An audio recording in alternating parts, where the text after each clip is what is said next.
we still have one game on Monday, and we can't feel too negative about ourselves. I think we can salvage the situation if we're able to play a good game against Iran and learn from this game, learn the lessons from this game. We're still a long way from being the team that we really want to be, and being able to exploit all our potentials. But I'm taking the responsibility naman for this game. I felt that everybody in the team is there because we decided, or I decided that they be there. But we were mismatched in terms of quickness, especially with our big men.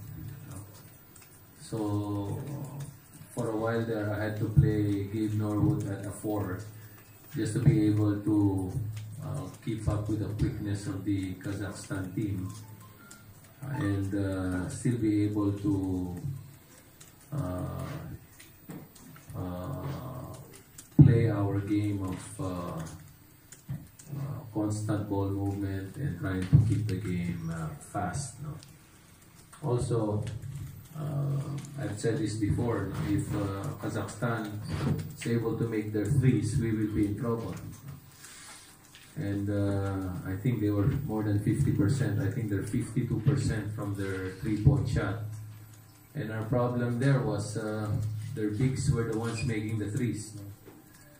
So our bigs could not really step out and challenge those threes, because if they extend out long, the quickness of the Kazakhs bigs would be